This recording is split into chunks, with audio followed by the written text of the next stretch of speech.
भाइयों और बहनों, पिछली कथा में हमने सुना कि कैसे भगवान शिव अनंत ज्योति स्तंभ के रूप में प्रकट हुए और शिवलिंग की महिमा संसार को बताई। आज की कथा में हम और गहराई से जानेंगे कैसे शिवलिंग की पूजा से भक्तों को अद्भुत चमत्कारिक फल प्राप्त हुए और क्यों ये पूजा साधारण नहीं बल्कि मोक्ष प्रदान करने वाली है। भाग 1। शिवलिंग और गंगा की उत्पत्ति। देवताओं ने जब शिवलिंग का अभिषेक करना शुरू किया तो उन्होंने गंगा जल से शिव की आराधना की। किंतु क्या आप जानते हैं कि गंगा स्वयं शिव से ही जुड़ी है? एक बार महर्षि भागीरथ ने अपने पूर्वजों के उद्धार के लिए गंगा को पृथ्वी पर लाने का संकल्प किया। देवगंगा स्वर्ग से उतरने लगी, किंतु उसका वेग इतना प्रचंड था कि संपूर्ण पृथ्वी डूब जाती। तभी भगवान शिव ने अपने जटाओं में गंगा को धारण किया और धीरे धीरे उसे पृथ्वी पर छोड़ा। इस कारण गंगा जल शिवलिंग पर अर्पित करना सबसे पवित्र माना गया है, क्योंकि गंगा का जल शिव के मस्तक से होकर ही पृथ्वी तक पहुंचा है। भाग 2। भस्म और रुद्राक्ष की कथा। शिवलिंग की पूजा में दो और वस्तुओं का विशेष महत्व है, भस्म और रुद्राक्ष। एक बार देवताओं ने पूछा कि हे महादेव, आप भस्म क्यों धारण करते हैं? भगवान शिव मुस्कुराए और बोले, भस्म ये स्मरण कराती है कि ये शरीर नश्वर है। किसी का अहंकार, धन, रूप सब अंत में भस्म हो जाता है, केवल आत्मा अमर है। इसीलिए भक्त शिवलिंग पर भस्म चढ़ाते हैं, जिससे उन्हें वैराग्य और शांति मिलती है। रुद्राक्ष का महत्व भी शिवलिंग पूजा में अत्यधिक है। ये भगवान शिव के आंसुओं से उत्पन्न हुआ है।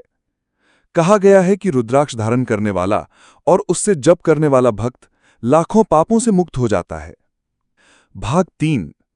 भक्तों की अद्भुत कथाएं। गजराज की कथा।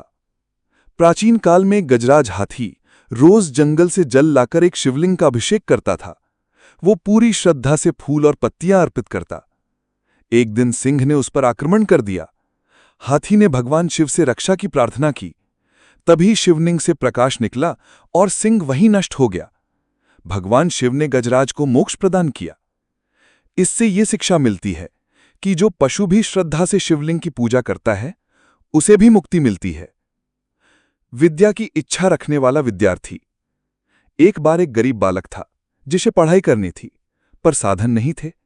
वो रोज शिवलिंग पर जल चढ़ाकर प्रार्थना करता, हे महादेव, मुझे विद्या दो।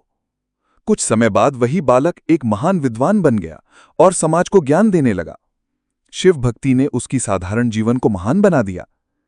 यही कारण है कि विद्यार्थी भी शिवलिंग की पूजा कर बुद्धि और स्मृति की प्राप्ति करते हैं। शंकर भक्तन नाम की वृद्धा। एक गांव में एक वृद्धा रहती थी। वो बहुत निर्धन थी, किंतु प्रतिदिन शिवलिंग पर जल अर्पित करती थी। गांव वाले उसका मजाक उड़ाते, बोलते, तेरे पास कुछ नहीं, तू क्या देगा शिव को? परंतु एक दिन गांव में अकाल पड़ा। सभी लोग भूखे थे। तभी वृद्धा के आंगन में अनाज से भरे घड़े प्रकट हुए। लोग आश्चर्यचकित हो गए। भगवान शिव की कृपा से उसका जीवन बदल गया और पूरे गांव का उद्धार हुआ।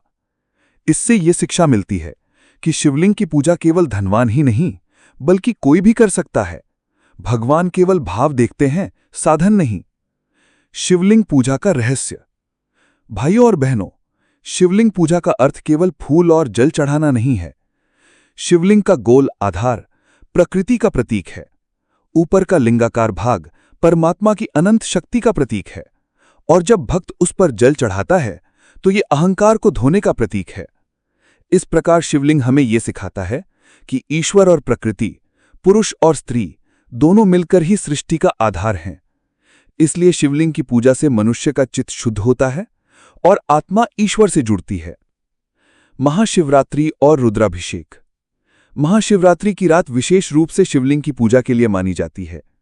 उस दिन भक्त रुद्राभिषेक करते हैं, यानी जल, दूध, शहद, दही, घी, शक्कर और बेलपत्र से शिवलिंग का स्नान कराया जाता है।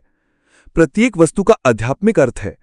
दूध पवित्रता का प्रतीक है, दही समृद्धि का प्रतीक है, शहद मधुरता का प्रतीक है, घी बल और ऊर्जा का प्रतीक है, बेलपत्र त्रिगुणों को संतुलित करने का प्रतीक है। इस प्रकार शिवलिंग पूजा जीवन के हर पक्ष को संतुलित करती है।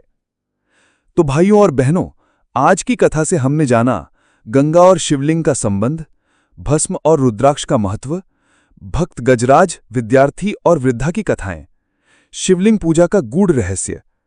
ये हमें सिखाता है कि शिवलिंग पूजा से न केवल सांसारिक सुख बल्कि आत्मिक शांति और मोक्ष भी प्राप्त होता है। आइए हम सब मिलकर श्रद्धा और भक्ति से शिवलिंग की पूजा करें। कहें, ओम नमः शिवाय, हर हर महादेव।